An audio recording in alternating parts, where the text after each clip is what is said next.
How to get better fuel economy out of your classic Mercedes diesel.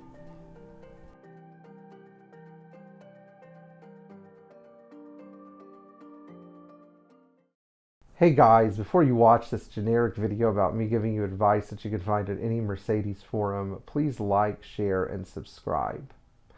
I would like that because I only have 31,000 subscribers, and after 5 years of doing this, I don't understand why I have more. Why I don't have more. I mean, this is strange. I wanted 50,000.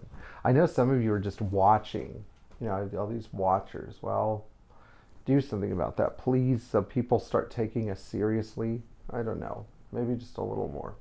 Okay, so fuel economy. It's something that is on everybody's mind right now. And we're going to talk about how fuel economy tends to increase with certain driving behaviors. So we're going to go through a few tips to get the best fuel economy out of your classic Mercedes. First, make sure you don't have any dragging brake calipers. Jack your car up and spin your wheels. Make sure all your wheels spin nicely and you don't have one that kind of immediately stops itself. This is a big deal because if you have brake calipers that are hanging up, guess what's going to happen? Drags the car down, slows down the mileage. Number two, make sure that you are running the right kind of oil. Don't run a 2050. If you have a Mercedes diesel, you can run a 1540. The little bit of extra drag from the 2050 will negatively affect your fuel economy. So if you're taking your car to a shop that's just carelessly dumping gallons of 20W50 oil in, you don't have to do that. 1540 is okay.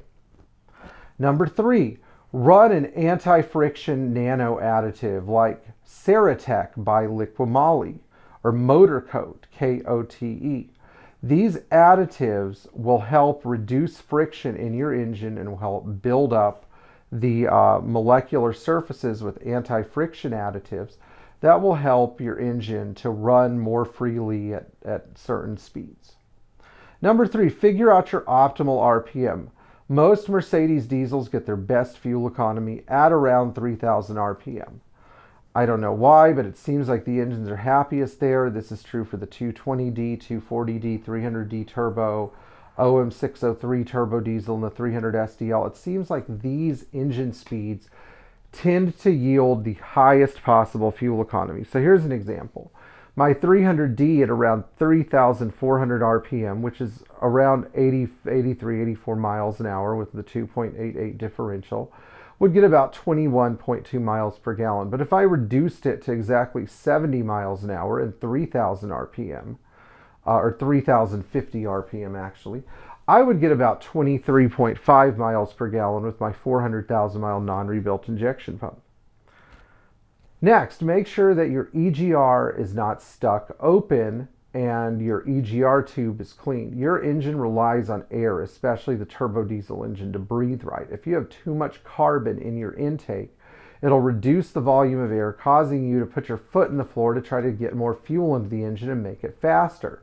Removing your intake manifold and cleaning it, or removing your EGR and cleaning it thoroughly so it's not stuck open, or even putting, some kind of little plate in there, a baffle.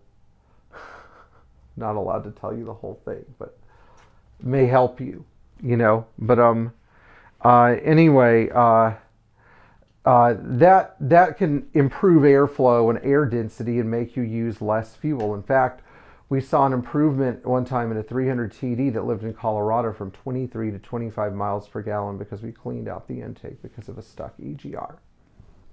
Number four, no wait, not number four. I think I'm in number 5 or number 6. I don't even remember. Set your climate control temperatures on around 21 Celsius instead of max cold, because after the inside of the car cools down, it'll knock down the fan speed and it will allow the compressor to cycle, helping you to save a little bit more fuel. Next, rotate your tires and make sure your tire pressures are good. If you inflate your tires just a little bit more, to going from 28 to 30 or 28 to 32, it'll give your tires less of a contact surface and less friction when they make contact, allowing you to save just a little bit more fuel. If you have worn suspension bushings or poor alignment, that can also cause the car to drink fuel as it creates drag because the car is fighting itself. These things can give you up to a 5% increase in fuel economy, which is substantial. If your fuel economy, that could translate to a 1 mile per gallon improvement actually.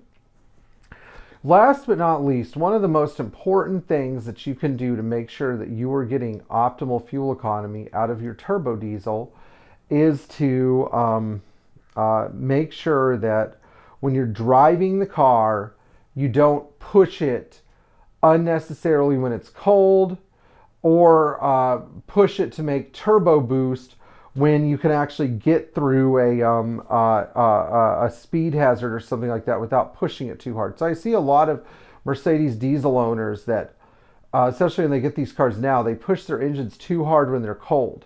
Because of the higher friction, the thicker oil, this will cause increased fuel consumption during warm-up time and increased engine wear and tear.